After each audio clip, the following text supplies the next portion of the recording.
Hey YouTube! Today I'm going to be telling you about the Copic marker basics. Even though there are a lot of videos out there, I just want to do one.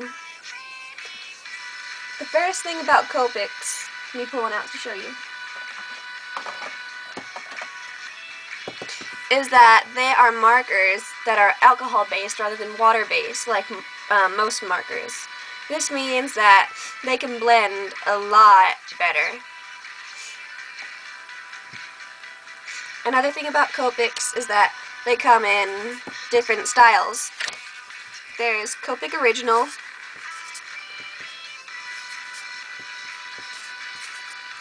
there's Copic Sketch,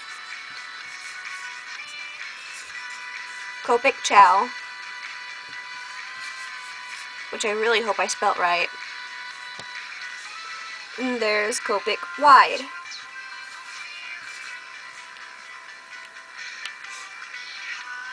The first one I'm going to be telling you about is the Copic Sketch, since I actually have it. The Copic Sketch features a brush nib, which is very handy, and a medium-sized blunt tip, chiseled tip, whatever you want to call it, whatever floats your boat. Many people use the chiseled tip to color in large areas, and the brush nib is pointed so you can get really small line widths or really thick, and it's really easy to blend and play with. Copic Chow is pretty much the same thing, except for it is circular and holds less ink. Also, another difference is that it has a smaller chisel tip. Though I don't have one, so I can't show you, but it's pretty much the most comparable to the Copic Sketch, just smaller and rounder. The Copic Wide I can show you. Copic Wide, oh, hold on, is like a ham beast marker. It's really, really thick. This is about 4 strokes of the Copic Sketch. This is just one Copic Wide. They're really huge. They have a ginormous chisel tip and come in a few colors, not that many. Copic Sketch comes in all of the colors. Copic Chow, Copic Original, and Copic Wide are pretty... They only come in a few colors of the entire pack. So, if you were to buy them, I would pick Sketch because they come in a lot of colors and have this. Copic Original. Copic Original is a square marker. It's a square marker, and it has a chisel tip, and it has a really hard end, really hard,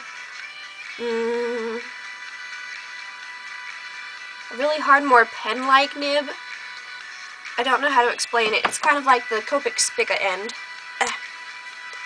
See, it's really hard.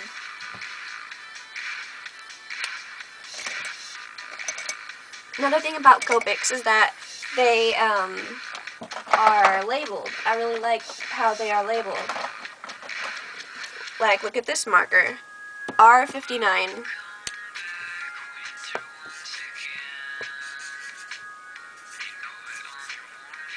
R stands for red, the color. 5 and 9. If I understand right, the middle number, which in this case is a 5, is supposed to be the saturation of the color.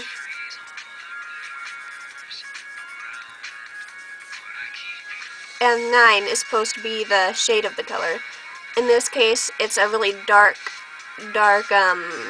red of the saturation. A 1 or a 0 would be very light. Like R01. You can hardly see it. It's a pinkish vanilla. I can't really explain much further into that since I hardly understand it myself, but I do understand the basics of it, which makes it a lot easier to choose colors.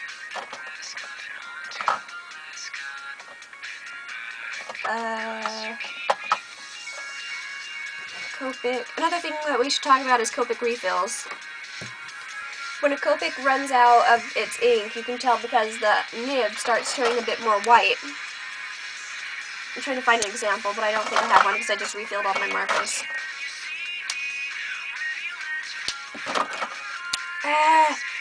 Okay, so I can't tell you, but the nib starts turning a bit more white. And when that happens, you want to have a Copic refill. Basically what you do with Copic refills is you unscrew the top and get your Copic booster out, screw it onto this, get your marker, open to the chisel top, take it out and put it on, and squeeze about, I think it's supposed to be 2 to 3 cc's for sketch markers. And that's basically all you do. And one thing that I have not found in many videos is how to clean off your booster needle. If you don't clean it off, if there's a darker color on it when you want to refill a lighter color, which happens to me very often because I use those more often to blend, what happens is you should, well, what works for me is to get the needle and some Copic Zero Various ink and pretty much just pour the ink through the opening. By doing so, it just lets it all out. And since this is zero, it's colorless, and so it pretty much helps it. I don't know any other ways to clean it, but if you know, tell me so I can try it out.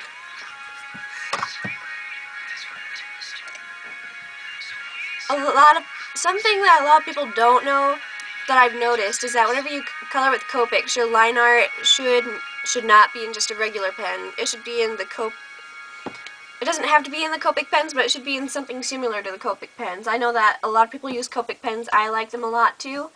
And a lot of people use... Sorry, I had to get up. A lot of people use the Sakura Microns, like this.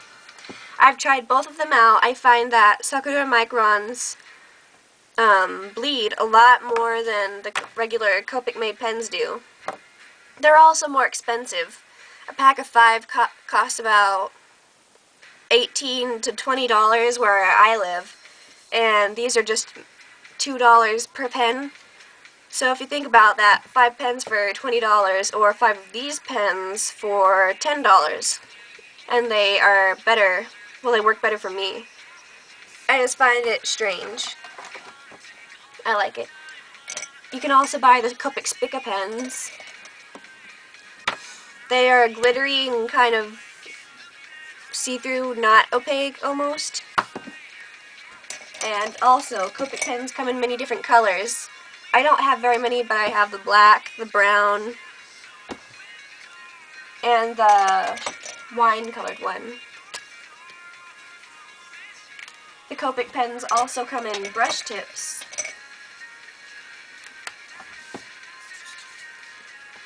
These brush pens also come in many colors. This one is red, even though it looks kind of more salmon, but who's getting technical here? Me, of course I am. Oh, paper. Copic paper should be really smooth, because porous paper, thick porous paper, can soak up your marker and sometimes they bleed a lot more. I find that really smooth paper, it's kind of thick but not really smooth paper, it lets the ink stay towards the surface even though it'll still bleed to the back or even through. It'll stay towards the top, it won't bleed as much as the porous paper, and I think that you should get the paper that says it's made for markers. That's pretty much it. What else? Oh, I should have mentioned this. Copic has 0 markers, like in I just showed you this guy. Copic has 0 markers. Basically what they do is they dilute the color. So whenever you color out of lines or something,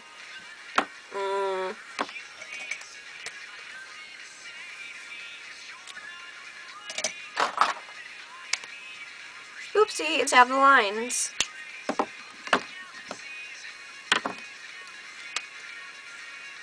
One thing that you can do is you could try to push it back in with the chisel tip. Kind of worked, not really, because it's a really dark color.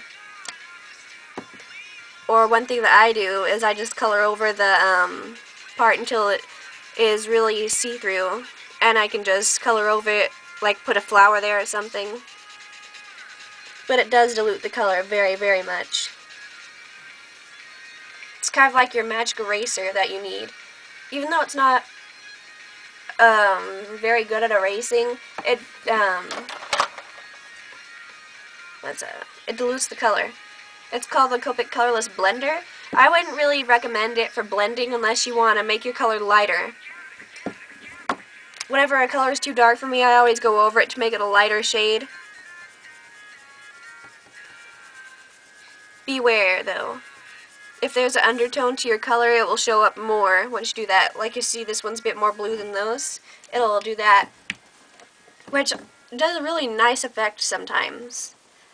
But you can do that. But if you just want to blend two colors together, I don't recommend using this. I recommend using a lighter shade of that color.